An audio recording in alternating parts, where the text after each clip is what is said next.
I'd like to call to order the City Council meeting for the City of Twinsburg for June 25th.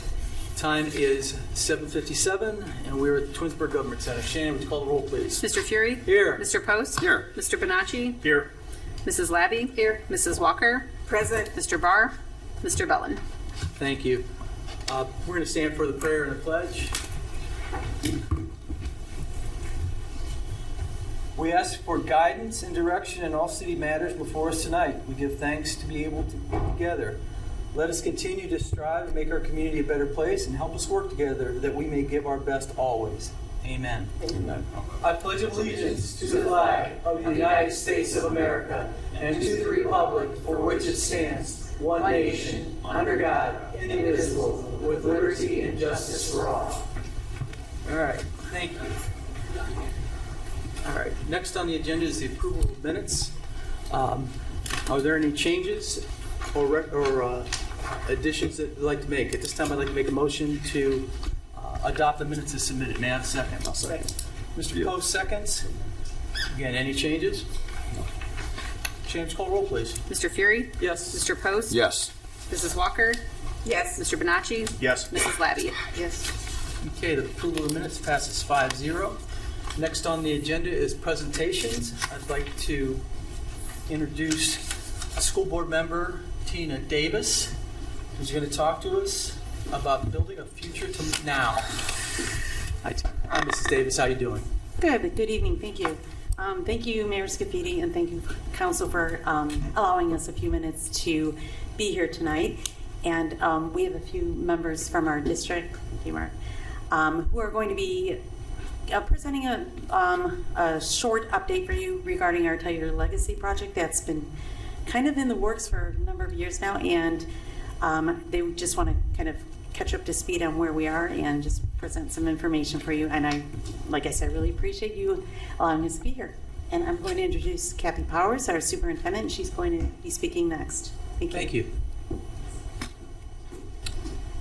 Evening, Mayor. Evening, Good evening. Mr. Fury. Evening, Council. Thank you so much for allowing us a few minutes to update you on a project that we believe will be transformational here in our community.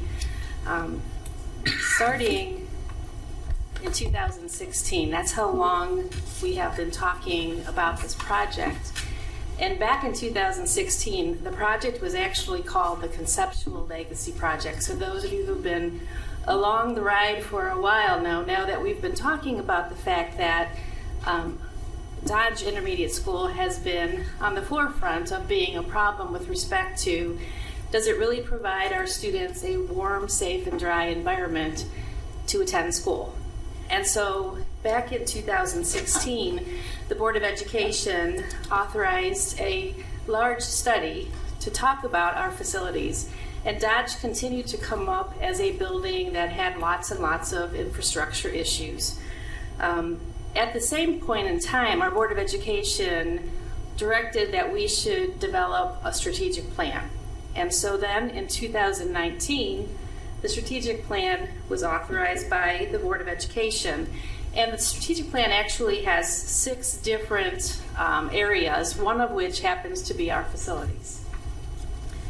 So the Board of Education authorizes the strategic plan, and then from there, a group of stakeholders, community members, got together to help direct the work of this facilities action plan.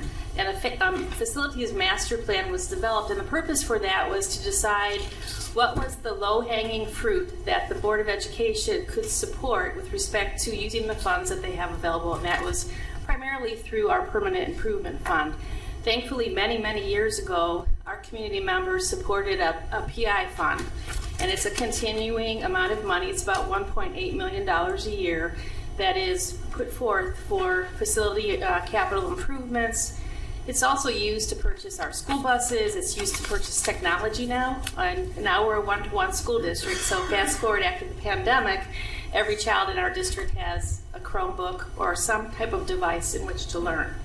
So the facilities master plan is supported in a big way by our Permanent Improvement Fund. So the Board of Education was lining up for potentially talking about a building project. And the sequence that's important to note here is that around 2021, the high school bonds would have been paid off. So the board at that point in time was considering some kind of a bond issue that would maybe, with the support of the community, attach to the point in which the high school bonds were going to be paid off. So that was sort of the target in time that we were working toward. And then fast forward to 2020, and we all know what happened in 2020 with the COVID pandemic.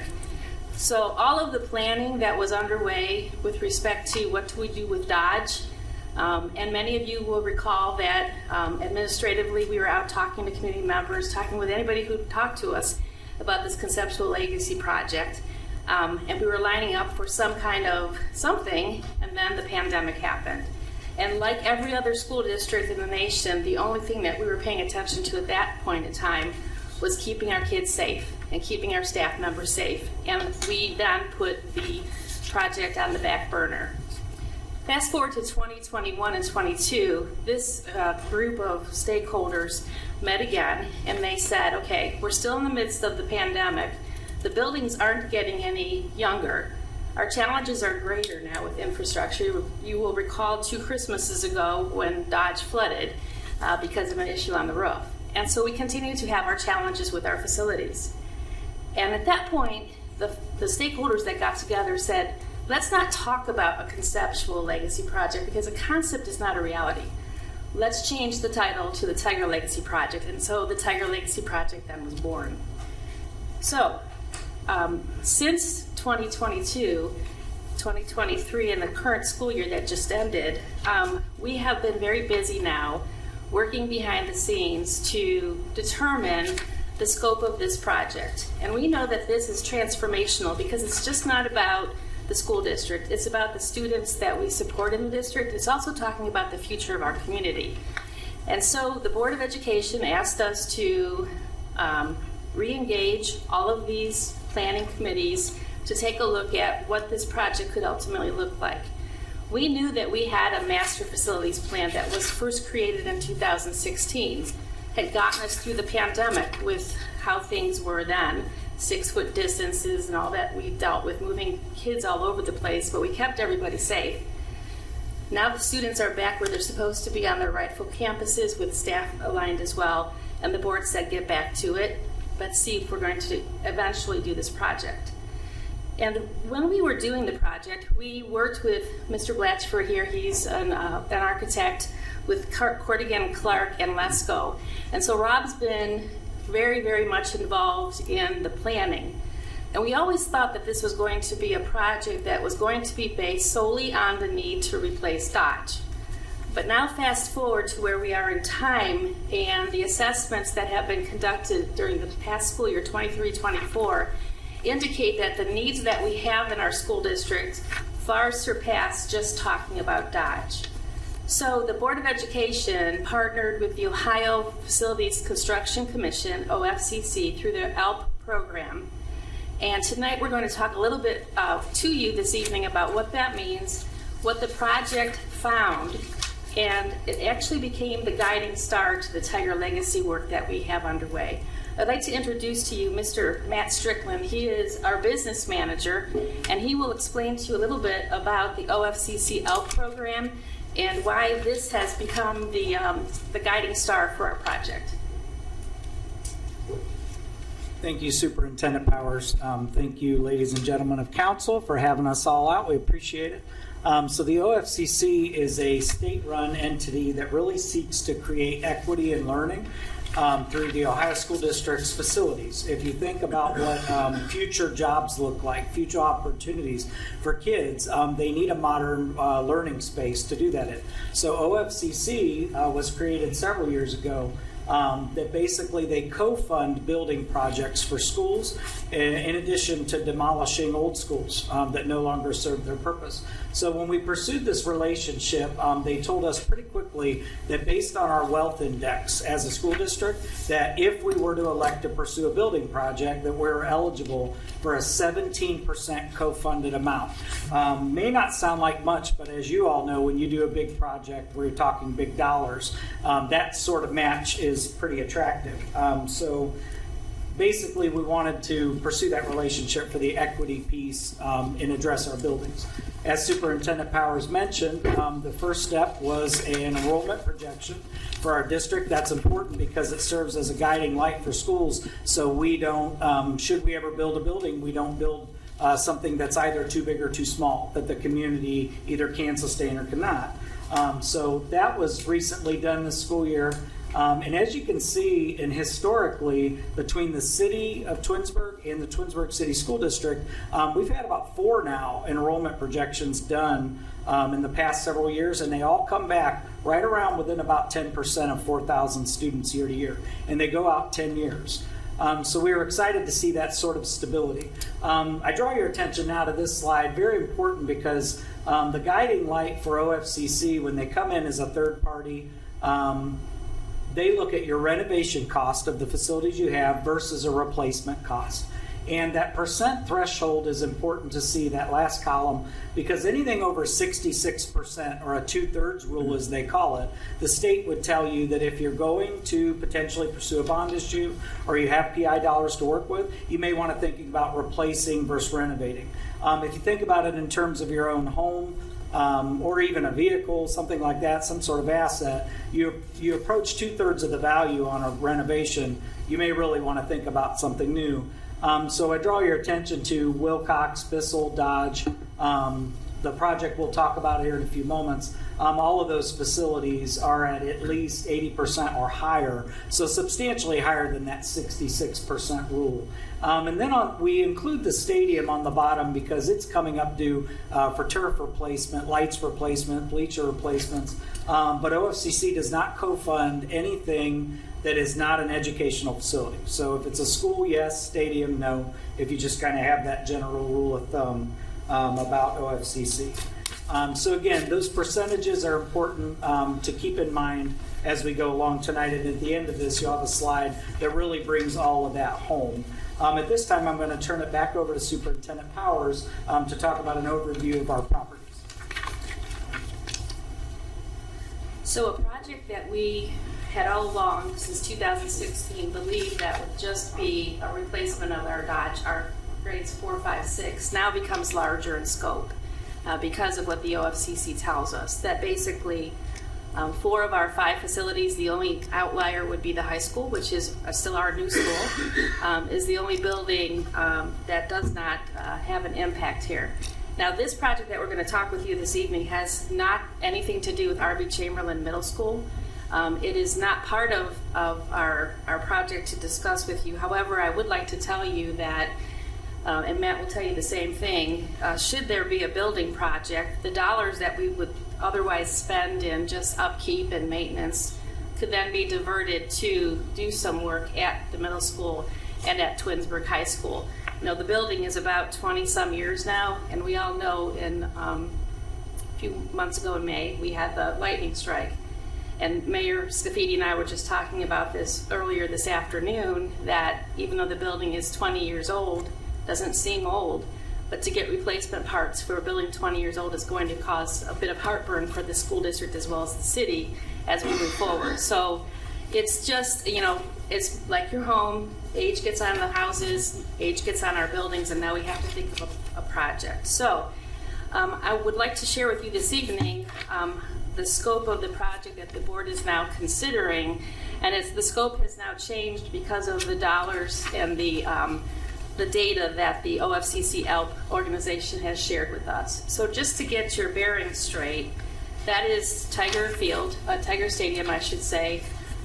You will see R.B. Chamberlain Middle School. You'll see the front field where Hoon softball field is, the practice fields and such, and the tennis courts to the south of the stadium. So that is the area that we are contemplating would be the location of the new school. Now, this new school in scope would be preschool through grade 6. It would be what they call in our industry now a mega school, and we'll show you how this might work for us. So as you can see, that's the footprint of the new building. These new schools are built with what they call houses. And so to blow this up a little bit more, to the north, near where the city has the gravel lot that goes around to the back to your amphitheater, that would be our preschool house. I don't know if this has, I don't think it has a pointer. That would be a single-story house that would be where our preschool and our kindergarten children are. Single story for a very good reason, because our youngest students, we would be concerned about stairs and such. And over the last, I want to say 6 years, our preschool has grown in number. In Summit County, within the last year, preschools have grown by 85%. That's a huge number. And so if you were to visit Wilcox Primary School, it's the happiest place on the earth. But we have students everywhere, and we're just basically running out of space for the preschool. So that is a concern that we have. The house below the preschool house would be for grades 1 to 2, 3 to 4, 5 to 6, and the big rectangle in the middle would be where the cafeteria would be, more than one cafeteria for serving students. It would be where the gymnasium is. We're contemplating more than one gymnasium where the main offices are. If you've had the pleasure of visiting Westlake schools, Westlake Elementary School is similar in scope to this. We've just visited that building a couple weeks back.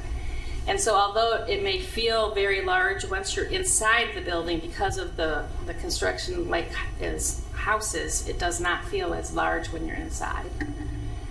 So what do we do with the stadium? If we have to take the land for the new building, this is the property that sits adjacent to the fitness center and Twinsburg High School. You can see the bus lot and the student parking lot. You see the 9th grade boys baseball field, and then you can see that flat space is actually our boys practice soccer field. So in this plan, the boys practice soccer field as well as that 9th grade baseball field will be relocated, and Tiger Stadium then will be relocated up behind Twinsburg High School. For many reasons, this seems to be great thought. We have our band that has to practice on a parking lot, runs out of space. It doesn't really make sense to send the high school students down the hill, down Tiger Trail, to do all the right things that they do. It should be adjacent. And we know that the history lies in the fact that R.B. Chamberlain used to be the high school, and that's why the stadium is behind RBC. But now it makes more sense, and for the case that the board is not interested in having to purchase additional land, so we're trying to make this work within the property that the board owns. So it does fit, the stadium does fit there, as well as some additional parking to the north of the current bus lot, and we believe that that would fit fine there. If you remember the conceptual legacy project, at one point we were going to put the new school there. And really, if we were to put the new school there, the traffic would be amazingly terrible. And so that just didn't work. And so it's much better because most times when we're using the stadium, the school's not in session. And I think for the most part, we would be able to live together with respect to the fitness center. Also, it would be great to have the fitness center right across the way from the stadium because your customers might want to go across the way and be on an outside track to do what they do too. So what are we going to do with the 9th grade baseball field, the boys soccer practice field, and also where the new school was located is also where Hoon Field, our softball field, is. So we look across the street to our Dodge property, which is what you see there. You have the old track when that used to be the junior high. And we'll blow this up a little bit. And so we are able to fit a new 9th grade boys baseball field, a new girls softball field. And when we do that, the one thing that we know is a concern, our varsity boys field would be renovated, but the varsity boys field has lights and a scoreboard, and Hoon Field really doesn't. And so it's a Title IX issue for the district as well. What we have for the boys, we need to have for the girls. And so in this renovation, we level the playing field there between boys baseball and girls softball.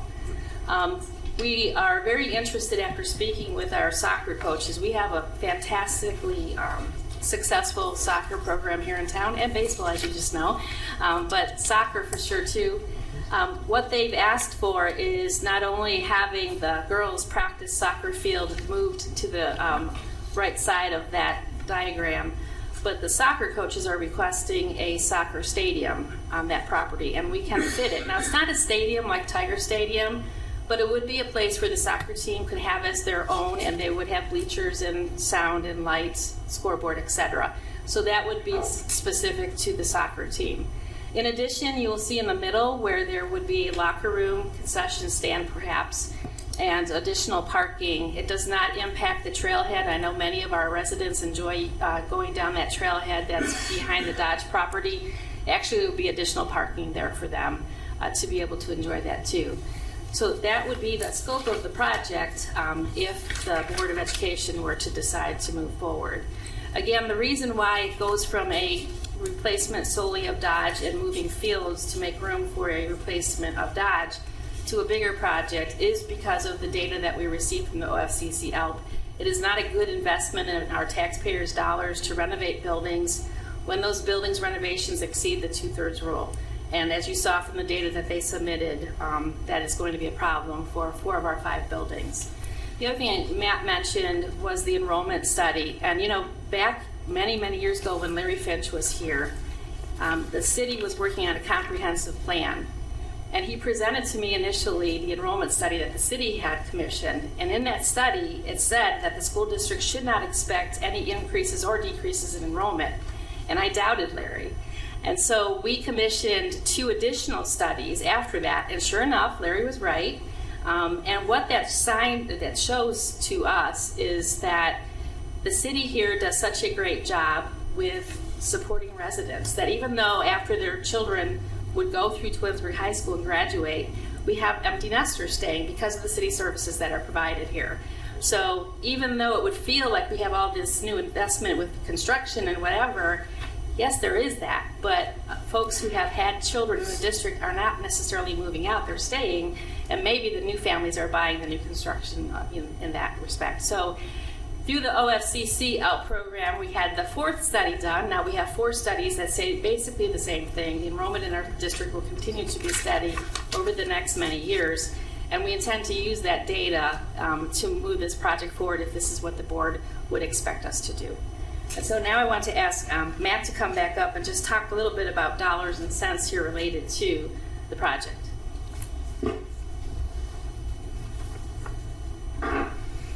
Anytime we get to talk about cool projects, it's easy to get excited about, but we always wonder what's it going to cost, right? These last few slides, just to give you kind of a 1,000-foot view and draw your attention to some key numbers. This first slide is just if we were to do a Dodge swap. So if we created a replacement Dodge building 4 through 6 only, a little over $47 million for a new building. To demolish the current building, almost $1 million. Those 2 figures are important because that is what our anticipated OFCC co-fund would be based off of. That 17% co-fund we talked about to start, that's the basis. Again, not the athletic facilities, any of that, just a new building and tearing down an old building. OFCC is all about efficiency, so they want you to build an efficient new building and then get rid of the old. So if you look down at the grand total, that shows you what this project would cost. And you can look down through, you see each athletic facility has its own price tag. Last thing I want to draw your attention to on this slide is repair and replace of playgrounds. That's ADA compliance, safety considerations. And then the paving and roofing program, those are $3 amounts in that bracket you will not see on the next slide because as we go to this was the most recommended plan by OFCC, and it's what Superintendent Powers referred to sort of a mega building, pre-K through 6. You don't see the roofing and the paving in that anymore because we feel like if we could build something like this and take those older buildings offline, we can then take our PI dollars and allocate it more toward the high school and the middle school, and we don't need to ask in a bond issue for taxpayers. We can then be a little bit more self-sustaining within our PI dollars. But you'll see that on this pre-K through 6, the price tag is $85 million for the building, and then you've got the abatement and demolishment of 3 then buildings. But then down at the bottom on the grand total and then OFCC contribution, by building a larger school with more square footage and abandoning 3 older ones that exceed that 2/3 rule, we've then doubled effectively the OFCC contribution. So you went from about 7 million to nearly 15 million just in this. It's all computed by square footage for a grand total of the project to be a little over $105 million. Again, I know we're going through a lot of this quickly, and we appreciate your patience and your audience tonight. If you have any questions, obviously reach out. But at this stage, I'm going to turn it over to our treasurer, Ms. Julia Rosnaya. And we had come up with this last couple of slides to try to break down the dollars and cents to show people why the OFCC came to us and said, this makes the most financial sense for the school district. Thank you for allowing me to spend just a few minutes. I am the school district treasurer. My name is Julia Roznyai, and I've been with the district for 2 years. I will get straight to some of the numbers for us to review together. In my time in the school district, I have heard numerous times discussions about replacing Dodge, which the district was aware that at some point it was a needed project coming our way. With the Ohio School Facilities Commission results that recently were this year brought to our attention, and the numbers that were presented in the slide before the pictures, it's probably a question that comes up on so many of our residents' minds. Why are we now talking a different, larger building? Why are we not talking about what we have talked in the past correct, about replacing Dodge? So I pulled the numbers straight from the previous slide. From the numbers that are coming from the Ohio School Facilities Construction Commission to us. They're provided to us by them for all the instances of what if we build new or renovate such school buildings. So my first option one, we review what if we build a new Dodge school building and renovate Wilcox and Bissell, correct? So the Dodge building would cost us about $47 million to build new. The demolition of it, $944,000, and then renovating Wilcox, $31 million, and renovating Bissell, $23.5 million. So when we add those two costs together, we're looking at about almost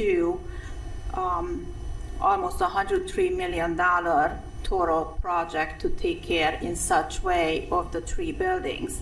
OFCC will, in this instance, would credit us only for the cost of building new and demolishing a school building. They do not take part in us renovating any such school buildings. So with the credit from OFCC of about $8 million, the school district, the community would be looking at $94,637,000, $94 million that is, in the cost.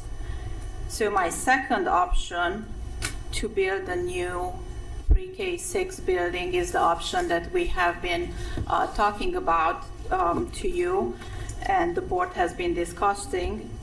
Close to $86 million for a new, so to say, Dodge building, and demolishing $1,750,000. That would bring us to $87,553,000. And then the credit that we're receiving for this new building is close to $15 million. So our cost in this instance is down to close to $73 million. That is about the close to $22 million savings for option number 2 opposed to option number 1. So I wanted to cover that, to have it in front of us, so anybody having any questions regarding why this option and why is the school board and the administration talking about this rather than the first option, this is why. So I hope that helps clarify a little bit on the cost side to the community. So what we have talked so far about tonight is the total cost of different scenarios to the school district, to us all as the community. And of course, we know that it is a hard subject, and the question ultimately always comes down to every single taxpayer, every community member, every resident, basically, to how is this going to affect me as a household. So on this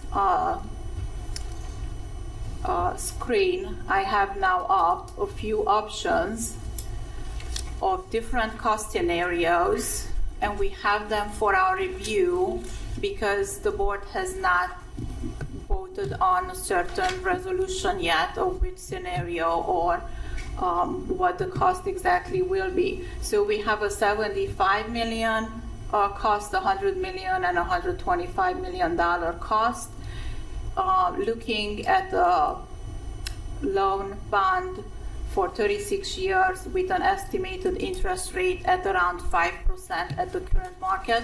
Of course, the costs are all estimates, just to share with the community and every single resident that has questions regarding the per household, per $100,000 valuation cost.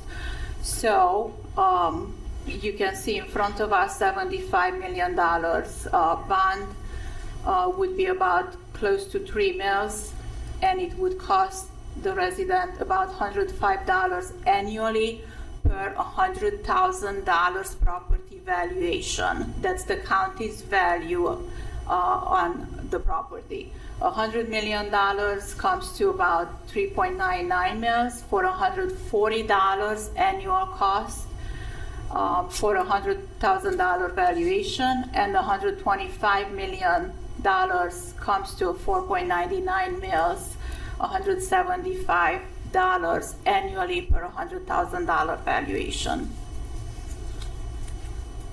So that's all I had.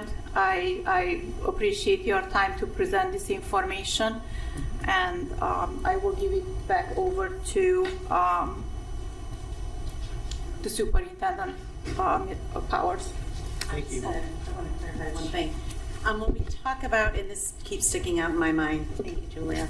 When we talk about renovations versus replacement, the renovations basically is to bring the school, just to keep it safe, functional, and comfortable for our students. It's not adding a bunch of cool projects and fun stuff. And the replacement is like walking into a house turnkey. You have all the equipment, you have all the furniture, you have everything that the kids need to start day one. So it's not just the bones of the building, and that's just what I wanted to clarify with that. So thank you. Sure, Mrs. Davis.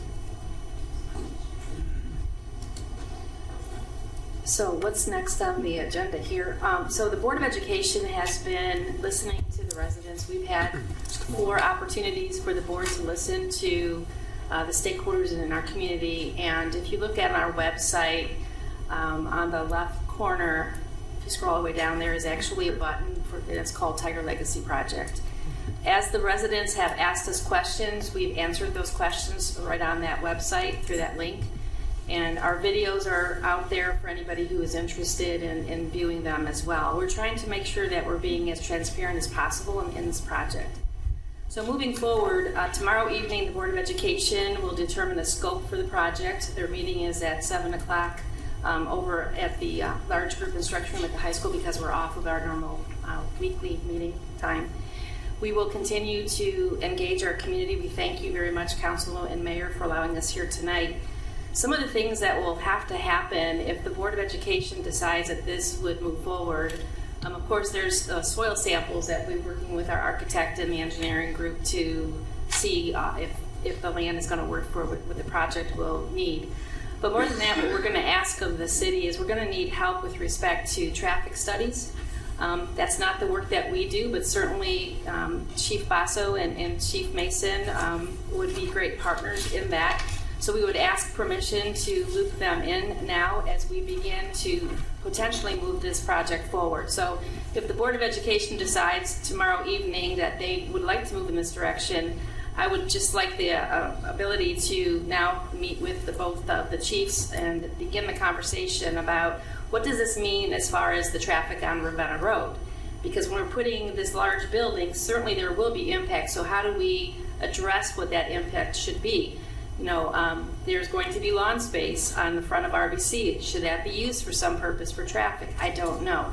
So we have a lot to think through, and obviously your partnership with our school district is critically important always, but even more so now as we begin to think about a project that can transform education here for kids who aren't even born yet. Imagine the students who passed through R.B. Chamberlain High School and are off to be grandparents at this point, or great-grandparents. Somebody built that school and did a great job of it. It's now time to think about our future and the kids that come behind the class of 2024 who are now out the door and off to their next best. We thank you for your time this evening. If you have any questions, we're happy to answer them. And if not, happy to answer them at another time. Thank you, Mrs. Powder. Thank you. I just want to say, Kathy, thank you for your presentation. Thank you to your board. I went to the high school, Twinsburg School, at the age of 5 years old. And my daughter graduated from high school here.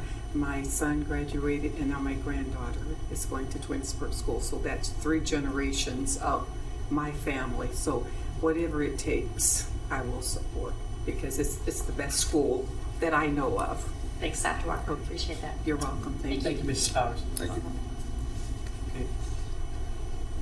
Next on our agenda is audience participation, and then we're going into legislation. Okay. You're welcome to stay to the school board,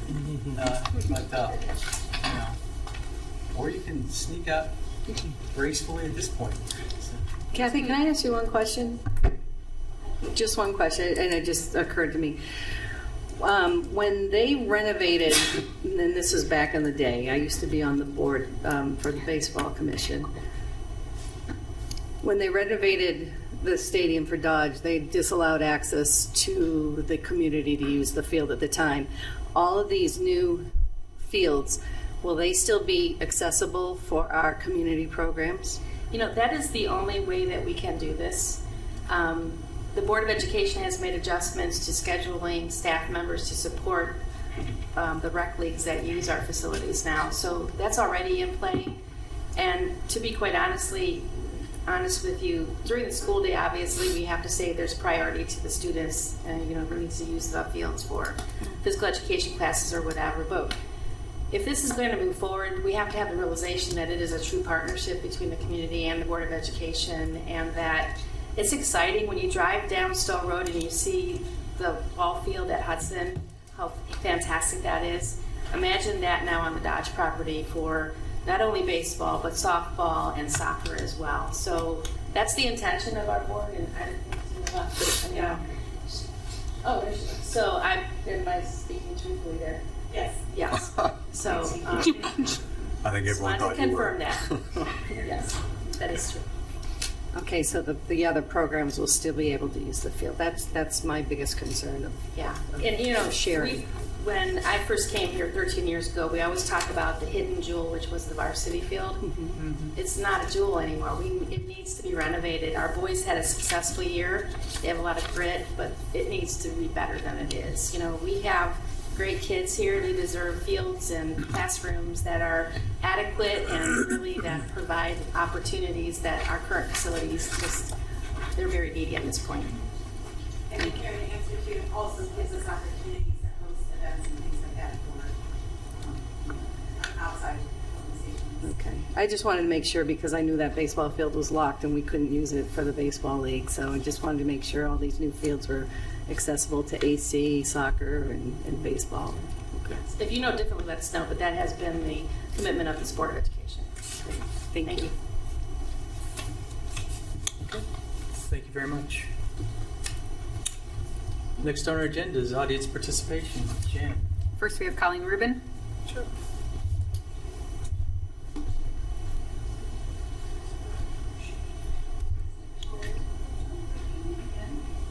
Colleen Rubin, Sandalwood Drive, Twinsburg. Now I want to discuss briefly the power of words and the use of a phrase deliberately used to discredit two officers in the most salacious of ways. Mr. Mayor, in a press release, you stated Officer Olivia Bartolovic, a young single woman, and Officer Dan Fido, a married father of two, had an inappropriate work relationship. Being the father of two daughters, I'm almost speechless that you could do that. Yes, son. It is no accident that phrase was used.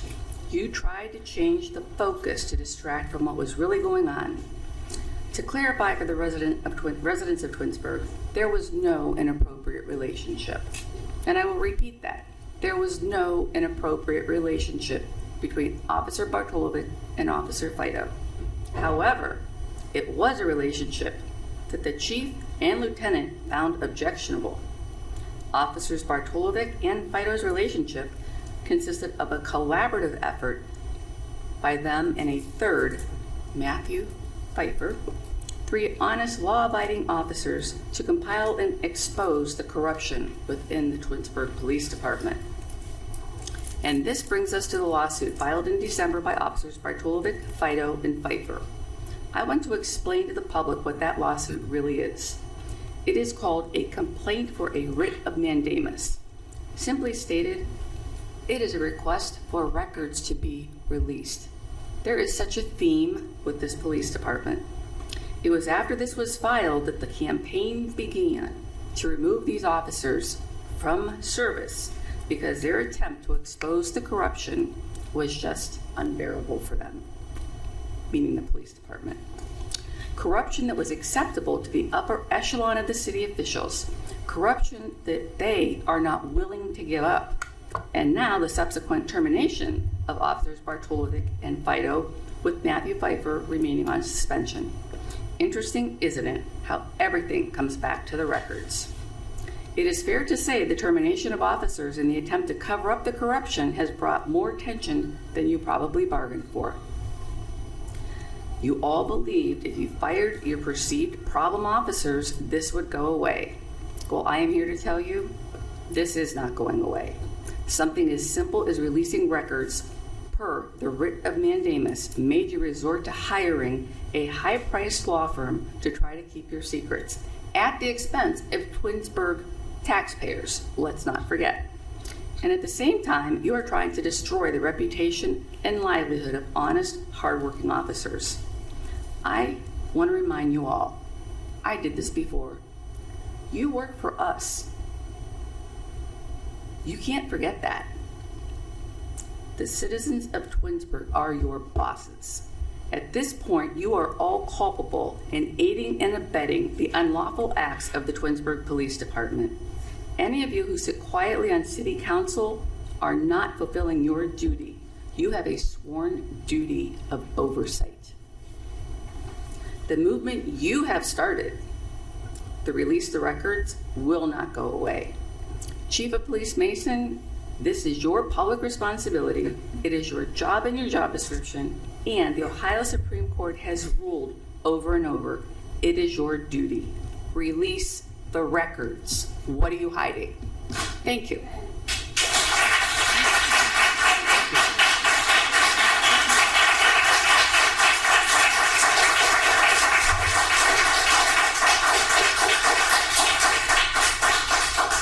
Who's next on the list? Next, we have Jordan Menville. Thank you.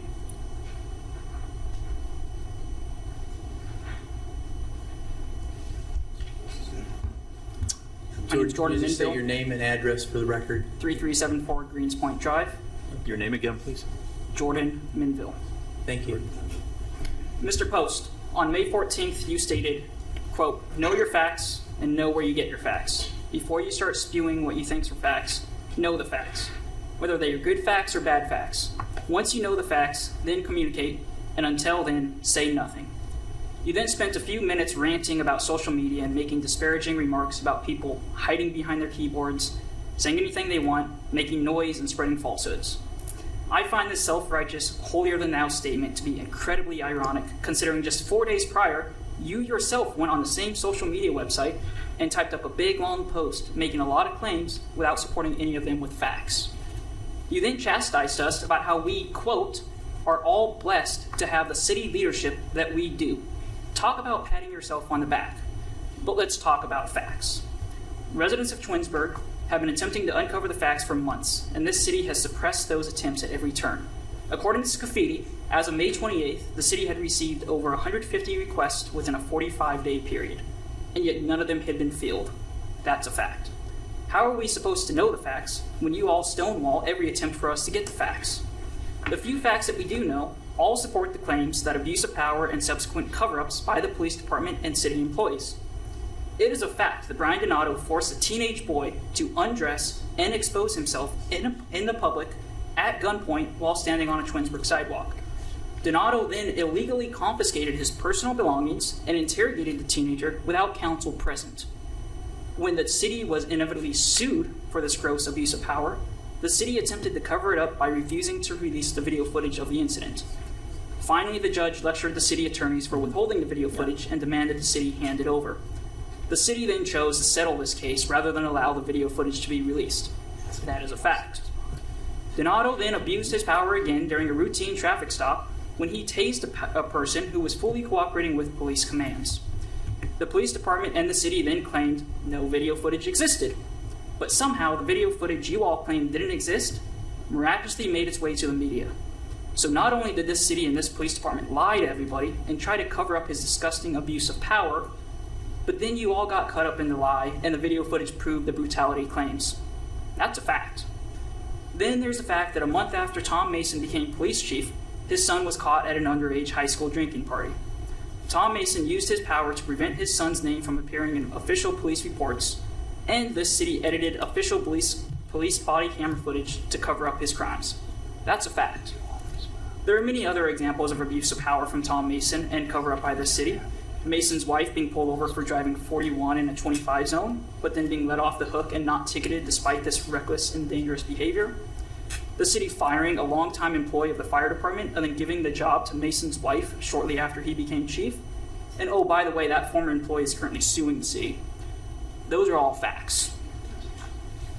Mr. Fury, on May 14th, you said, quote, "I support Tom Mason as chief of police, and I support Brian Donato as our lieutenant. They are men of character." Do you still support these men and believe that they are men of character? Do you believe that a man of character would force a teenage boy to pull his pants down and expose himself on a public sidewalk while aiming a gun at him? I don't believe that that's an accurate assessment of what happened. Okay. At the same time, order. Sir, it's my time. At the same time that these two men were abusing their power, Officer Olivia was busy keeping this city safe and using her training to save lives. Please let me remind you that just a year and a half ago, Olivia stood in this very room and was described by Scafidi as one of Twinsburg's finest. He said she demonstrated outstanding heroic efforts, and he was, quote, proud to call her a member of the Twinsburg Police Department and employee of the city of Twinsburg. Those were your exact words. And now that same man terminated this outstanding police officer, saying that her credibility had been forever marred, and that it is impossible for her to fulfill essential law enforcement functions. What caused this complete and total flip? The fact that Olivia and the other officers had the courage and the grit to stand up and refuse to turn a blind eye to the corruption and abuse of power that high-ranking police officers and city officials had been participating in. The fact that Scafidi would state these officers' credibility has been forever marred and that they cannot fulfill their essential law enforcement function is an absurd and disgusting statement. In fact, it is Tom Mason and Brian Donato who should be terminated immediately.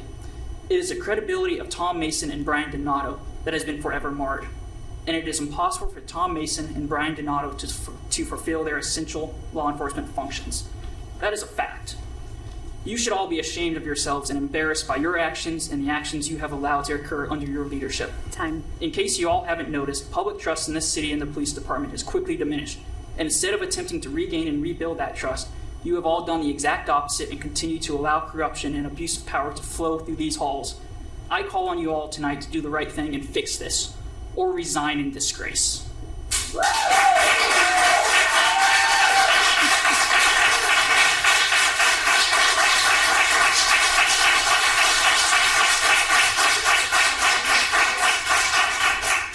Shannon, do we have anybody else on the list? Last is Michael Turrell.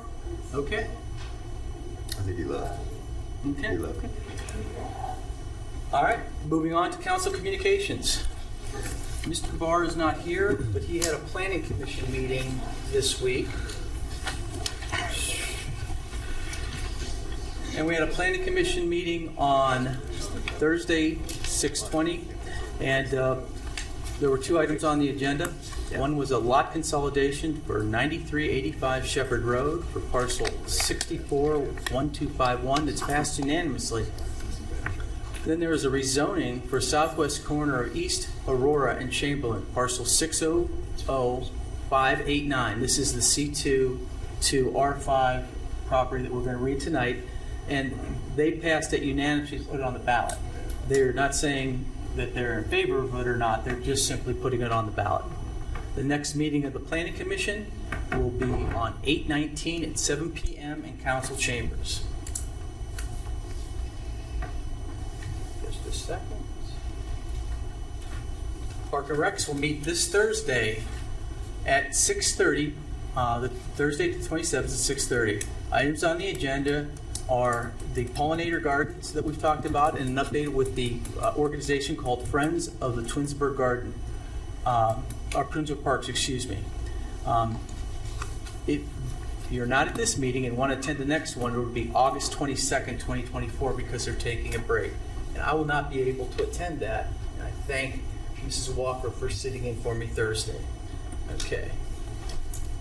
There'll be a public hearing on July 11th. We talked about this earlier this evening, and it's regarding the property, or the zoning codes. I'm sorry, long night. It's 9 o'clock, and we're not even started yet. So, anyway, we're having a public hearing on July 11th, and I think we're having a CIC meeting on the 11th as well. So, okay. That's right, we're having a CIC meeting, then we're going to public hearing because you scheduled it so we didn't have to waste any time. You're wonderful, Rebecca. Thank you very much. Okay. And lastly, at this time, I'd like to congratulate Captain Mickey Hobart. He's a friend. He's retired after like over 30 years in the fire department. I'm looking forward to seeing him at his retirement breakfast on Thursday. And really good guy. His wife's a great person too, Pam. And I wish them both the best in their retirement. All right. So, if you care where I start, Chuck, go ahead. Mr. Nachi. Mr. President, none of my assigned committees or boards have met since our last meeting. Tomorrow's BZA that was scheduled for June 26th tomorrow is canceled due to lack of agenda items. The next meeting of the Board of Zoning Appeals will be July 24th. I'd like to thank the mayor. We had a heat situation in the region, and your innovative idea to open up the pool to residents was awesome. And I stopped up at the pool on Tuesday and Wednesday. There were no lines. There were plenty of chairs available. It was the same awesome pool that it is on any weekend that you're up there. And it was a really nice way to provide an opportunity for folks that don't have access to the pool, maybe because of lack of membership. Maybe they try it out, find out it's good, and give them some relief from the heat. So thank you, Mayor. Also like to thank the Alpha Kappa Alpha sorority. They hosted a wellness event this past weekend at the picnic pavilion off of Idlewood, and it was looked like a nice program when I rode my bike past. What was really cool was they had positive messages on our Center Valley Parkway about living with grace and motivation and hope. And I saw lots of pictures on the 2 social media platforms that people posted, and I just wanted to extend thanks to the Sisters of Kappa Alpha, or Alpha Kappa Alpha. Sorry. And that concludes my report. Hey, Mr. Bonacci, thank you very much. Mrs. Walker, the doctor. Good evening, everyone. None of my committees have met. However, I did speak with a member on the Jedi Committee, and she is working in conjunction with Twins Days, and I'll have more information once we resume the Jedi Committee. Thank you. Thank you, David. Mr. Post. Thank you. The finance meeting this evening was canceled, so I did not attend it. The next ARB meeting is July 18th. There was a cancellation, and the next one was canceled, so there's an ARB meeting July 18th. And I just want to remind everybody that I will not be here for our first meeting in July. I will be out of town, which will also include that special meeting Thursday, the 11th. I will not be here as well. I just want to remind everybody. And that's all I have. Thank you. Thank you, Mr. Post. Mrs. Ladd? Thank you. None of my committees have met since the last meeting. The next environmental meeting is September 3rd at 7 o'clock, and the next Wednesday's meeting is July 3rd at 7 o'clock. That's all for me tonight. Thank you very much. Mayor Scafidi? Yes, sir. Thank you. Good evening. I just have two quick items. I attended the Tinkers Creek Watershed people. They started this new storybook walk, and it's in Center Valley Park. And so I went there for their ribbon cutting, and it's really, really a nice. It's a nice feature for our park system, but also that they did for the kids to learn everything about our parks and learn about some of the animals that are in there. And what it is, it's you go to different stations. I believe there's 6 of them or 8 of them stations along the trail, and they're stations that have there's pictures on it, and it does a little bit of explaining, and that kids can read. It's nothing small writing that adults would read when you go to the park sometime. It's hard to read what they have out there, but and you know, the kids, they walk through, and the day that we were there, they had somebody there, a storyteller, telling the story as you walked from place to place to place, and talking about animals, and talking about the water, and talking about things that go on in the park, and it's just really an interesting thing. And I think that, you know, I told our economic development director that I'm sure her kids would love it to, on a nice day, take a walk through that trail and see what's going on there, because they did a fabulous job with this thing, and I think it's really going to be popular with amongst our young people and families. The other thing that I attended was our seniors. Every year they have an Alzheimer's event where they raise money for Alzheimer's.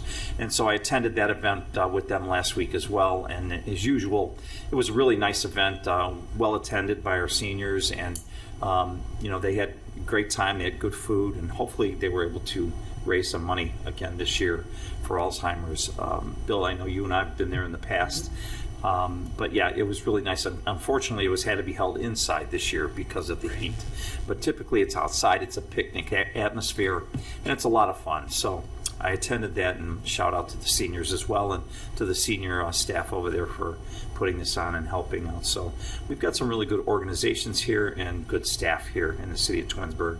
And I would say I'd put them up against anybody. They're second to none, including all the good men and women in our police department, and our fire department, and our finance department, and our building department, and our economic. I mean, I can go on and on. I don't want to leave anybody out. Service department, wastewater department. Boy, that's important to all of us, I think. Should be. Oh, and our law department, of course. How can I forget him? So, yeah, we just, you know, and I can go on and on about the people that work here, and their integrity and credibility and their work ethic, and they're really good people. So I just want to give a shout out to all of them too, and thank everybody for what they do for the city of Twinsburg to make it the great community that it really is. Thank you. Thank you, Mayor. Do you have any department heads that are going to speak tonight? I don't.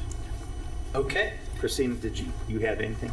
I mean, I can talk if you want me to. If you have something prepared that you want to get out, go ahead. But. No, the only thing that has happened really in the last 2 weeks, we're finishing up our audit. That needs to be filed by Friday, along with our annual report.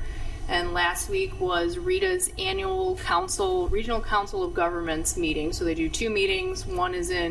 Ours was in Independence. The second one was somewhere in Columbus, not New Albany, but somewhere down in Columbus.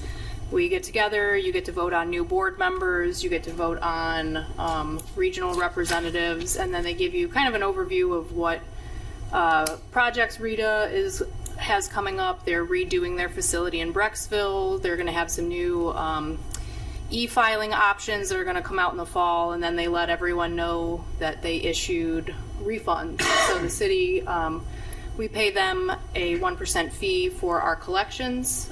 We do give them a retainer, and then every July we get money back. So the city is getting over $500,000 back as our retainer. So that's good news. The cost of collection is going down, but Rita surpassed the $2 billion mark. So they are in, I think they said 81 of 88 counties. So it was a good update, and there were a few of my colleagues who commented on the mayor opening the pool to the residents and thought it was a great idea, and we're going to pass that idea on to their mayors. So we got a little bit of a pat on the back for that. So Thank you. it was out there for people to see. Okay. That's it. Thank you, Mrs. Conway. Next on our agenda is legislation. We'll start with Ordinance 68, 2024. An ordinance amending Part 11 of the City of Twinsburg zoning and development regulations. Mr. Post wanted to make a comment on 68, 2024, even though we're not taking any action on it this evening. Right. I just wanted to bring up a couple things. I had a conversation with Rebecca after all the beat presentations, and I said to Rebecca, I said, because when I looked at after the last meeting we had, you sent out that email staff responses to all of those things, and it looks like we changed when I looked at it, unless I read it incorrectly, looks like we brought the number of hives to a higher number, right? At the apiaries, right? So my concern was, and like I said to Rebecca, I said, we are certainly not experts here, and they clearly are. And my concern is that it seems like their biggest concern right now is that if we stop it at 10, what happens if someone has a small need to go to 11 or 12 for a short time? And so my concern was, I understand how we have nothing now, but we have nothing for any animal, chickens, as you were saying. I think that we should still keep that cap at 10. I just won't be here next council meeting when there's more discussion. We should keep that cap at 10. We should put a clause in there that, as they're saying, you might have a need for an emergency situation to either sell them or make another hive so that they don't go rogue. And if they're all saying that, I mean, you can do more research into that, but those are the experts who are saying we should do that. I don't know why we wouldn't add that one clause in to keep that cap at 10 where you have it, but put a 30-day emergency for that situation. Clearly, the people who are going to get to 8, 10 hives are, as he said, the responsible owners. They're not going to, at that point, be negligent, right? That, it's all, but I do think we should just say we should follow the state guidelines as we've already done, but I do think we should add that one thing in there because clearly they know better. I also think that my other concern is in Ward 4 out by me, where next to the fire station, that MPUD. My concern is that that has gone to the ballot so many times and that has failed. And my concern is we want this whole zoning thing to go through, and I think that is something that's going to cause. I think that's one thing that is going to be a bullet point to cause potentially this to fail. And I would almost argue to take that completely out. And this is just my thoughts, but I would say to take that out completely and not give any reason for anyone to fail that just because of one particular bullet point of the MPUD. I would leave that alone. And if we want to change that in the future, we can always have a separate vote of the public to change it. We can always change that to MPUD, just do a separate vote. If the community doesn't want it, they'll vote it down again. But why give the community an opportunity to vote down our entire zoning code that we've worked so hard because of one bullet point? I think it's just shooting ourselves in the foot, and I think we should take that out completely. Those are my two concerns. Thank you.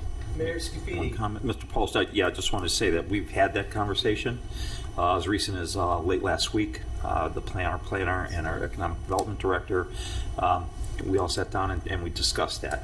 So that could become a reality because we're talking about that exact thing. Gotcha. We're trying to do whatever we can to make this whole work that's been going on for the past year successful.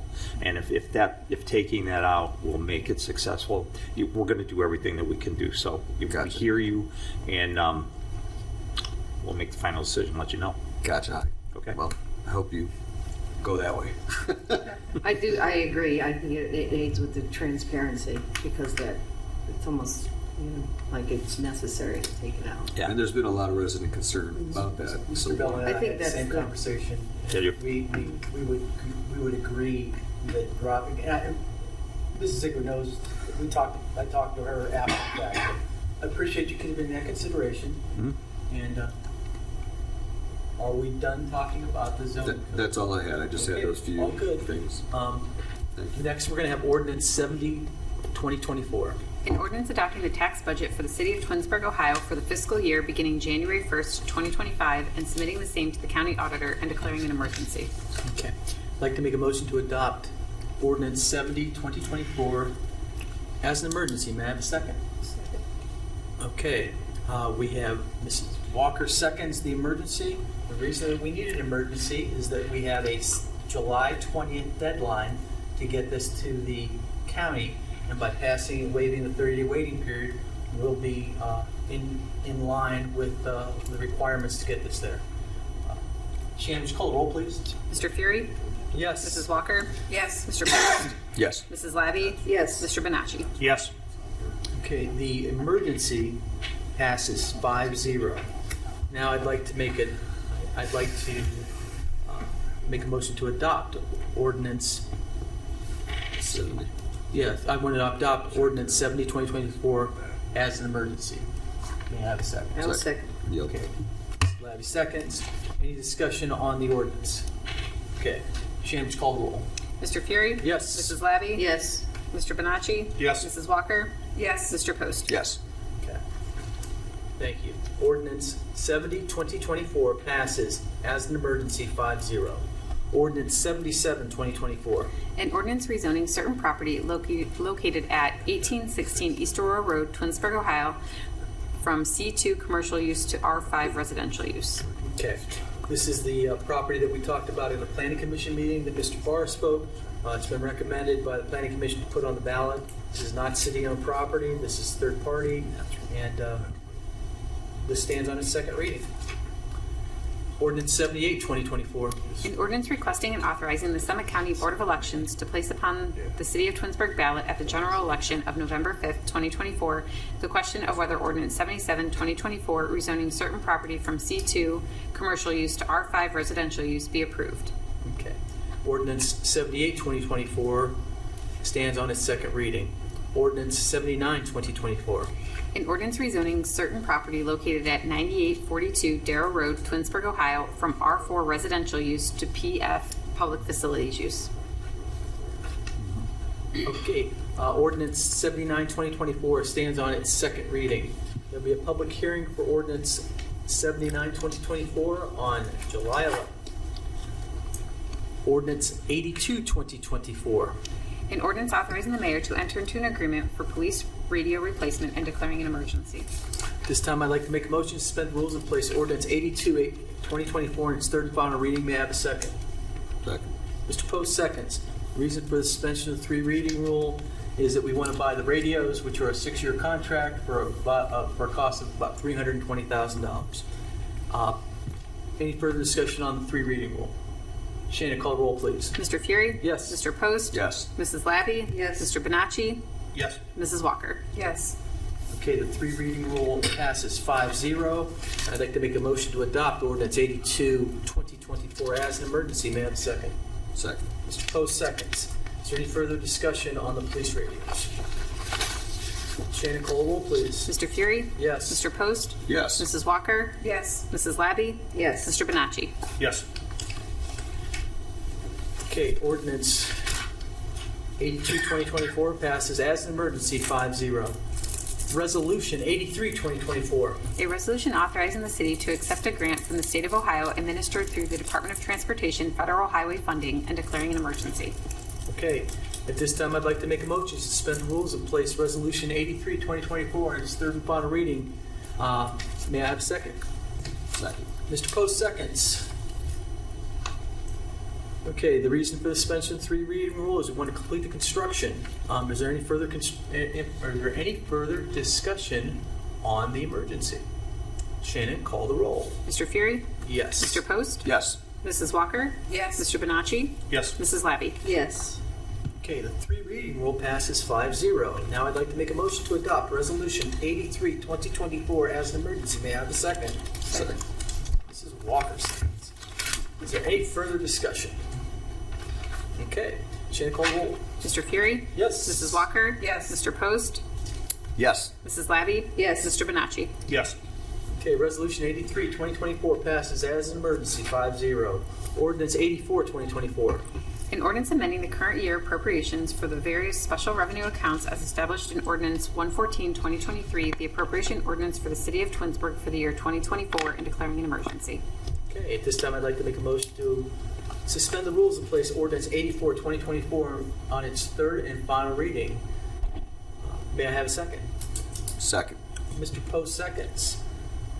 The reason for the 3 reading rule suspension is the financial changes, and we want the grant money as soon as possible. Is there any further discussion?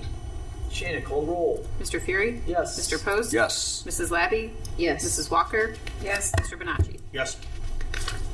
Okay, the suspension of the 3 reading rule passes 5-0. At this time, I'd like to make a motion to adopt Ordinance 84-2024 as an emergency. May I have a second? Second. Mrs. Walker seconds. Are there any further discussion? Shannon, call the roll, please. Mr. Fury? Yes. Mrs. Walker? Yes. Mr. Bonacci? Yes. Mrs. Labby? Yes. Mr. Post? Yes. Okay, Ordinance 84-2024 passes as an emergency 5-0. And that's the end of our legislation for this evening. And next we're going to unfinished business, new business, and miscellaneous. Mrs. Lamb, I'll start with you today. Because I started with him when we did the That's reports. okay. Nothing further for me tonight. Okay. Oh, wait a minute, I do. I actually wanted to wish everyone a very safe 4th of July. Be careful with those fireworks next Never week. touch them. Yeah, I'd like to say I've never touched them, but that would be a lie. So It's the law. Don't you sign that piece of paper down at American Fireworks says you're not going to shoot them off? I'm in from Ohio? New Hampshire. Okay. So live free or die. I'm sorry to interrupt you. I'm sorry. I'm comfortable. All right. Thank you very much. I wish you and your family and your puppy a happy 4th of July Thank as you. well. Mr. Post, you're next. Yeah, just one quick thing. In response to that gentleman, I apologize. I forget his name, who was quoting what I said on social media and what I said at the at that May council meeting. I did not say that you're in good hands talking about myself or council. I do think council does work hard, but I was clearly not talking about myself, putting myself up. I was talking about the mayor, the department heads, and everyone that works inside City Hall on a daily basis who have the best interests of every resident first every single day. And that is what I was referring to. And I today still think every resident is extremely lucky for everyone they have here in City Hall. And that's all I have. Thank you. Thank you, Mr. Post. Mrs. Walker. Good evening, everyone. I just want to say something kind about Mayor Scafidi. He's the type of mayor that if I happen to just walk into the building and just look at his door because I want to say something to him, you know, he never says I'm too busy or, you know, can you come back later? And, you know, I really like that about you. You know, you're always available, even when you're not available, you're available for me. And I just want to say keep up the good work because you're doing such a great job as the mayor. Thank you. Thank you, Councilman. I appreciate that. Thank you, Mrs. Walker. I appreciate it. Mr. Bonacci? Mayor, I'd like to commend our fire department for responding to a water issue related to the Glenwood Drive water line project. After hours, after the water crew left, there was an issue that was reported from some residents, and we had a Lieutenant Mike came out. Sam called him out there. I met him there. The water was not running clear. After he was there, the water ran clear. The responsiveness to residents' concerns, it's impressive. You know, we're approaching one Independence Day, but we just celebrated a different Independence Day. It's hard to comprehend that it took 2 years after the Emancipation Proclamation to have all Confederate slaves freed. And we gather on July 4th for our nation's Independence Day, but it's important to remember that there's different holidays. Juneteenth was last week, and it was there were lots of programs I saw at libraries, one of our pavilions, lots of people gathering, celebrating. And it's important that we celebrate those holidays and recognize those that opportunities that people took to celebrate. And the kids at the day camp did some artwork for that, and it was posted. It was amazing to see. Be careful with the fireworks. Remember, there are rules associated with those. And but have fun. Sparklers, and, as Joe Dirt would say, snakes and sparklers. Maybe we need a little pool. That's the final report. Oh, I have one more thing I wanted to add. Chuck, I want to thank you earlier before for hearing the funniest thing I've heard in a long time, that you had a debate between a baseball game and your wife. That was the funniest thing I've heard in a very long time. That was hilarious. Thank you for that. She told me not to go to the hospital. Yeah, that was funny. Made a good decision, Chuck. You made the right decision. They always say that, but you made a good call. You chose right. Thank you. Yeah. Third inning, anyway. I would like to go next before the mayor, and I want to tell you that the Historical Society on June 30th, from 2 to 5 at the Twinsburg Historical Society Museum, which is the barn that's right on 91, just south of the square, is having an old-fashioned kid game party. They are going to have games, fun, organized games to play, and light snacks. So if you haven't been over to the Historical Society and you have young kids, maybe you want to go on June 30th in the afternoon between 2 and 5 and have an old-fashioned kids game party. On Wednesday, June 26th, which is tomorrow, the Hilton Garden Inn is having a blood drive, and I will be there at 8. They run them often, but there's a significant shortage of blood, and I get calls about critical natures, and if you are able, the Hilton Garden Inn is going to be open from 7 to 7 with the Red Cross, so if you'd like to give blood, please keep that in mind. And you can meet me there at 8. Do you know if you have to get on a schedule, or you can just show up? You can schedule. I have a Red Cross app that I can show you. So do I. Yeah. Okay, so you can schedule right on there. But if you show up, it'll work out. Okay, perfect. Usually have a half dozen tables at that one, so that's a big one. I mean, have it back in the ballroom versus some of the smaller ones where it's 1 or 2. Okay. All right. Sure. I got it. There are still available openings for the Twinsburg Firefighters Local 360 or 3630 golf outing. It will be held on Friday, August 23rd, so it's 2 months away. It's a shotgun start at Glen Eagles at 9:30, and registration is at the twinsburgfire.com/fundraisers. Or you can just call the fire department on the non-emergency line, and I'm sure they'll take care of you. But it's a great outing. I've been to it, and it supports their charities. So, Twinsburg Firefighters, August 23rd. The McTarian has been sold out for a while, and it'll be on July 12th. And last, I'd like to congratulate Mickey Hobart. Long run. Congratulations on your time with the fire department. Look forward to seeing you. And that's all I have this evening. Mayor Scafidi. Thank you, Mr. Fury. I have one thing. I just would like to echo everybody's sentiments about having a happy and safe 4th of July. And just to remind everybody, we get calls here at City Hall. They ask if we're having fireworks for the 4th, which we're not. We don't typically do that. We have them at our Rock the Park concert, and there will be fireworks on the first concert on July 12th. So it's a week later.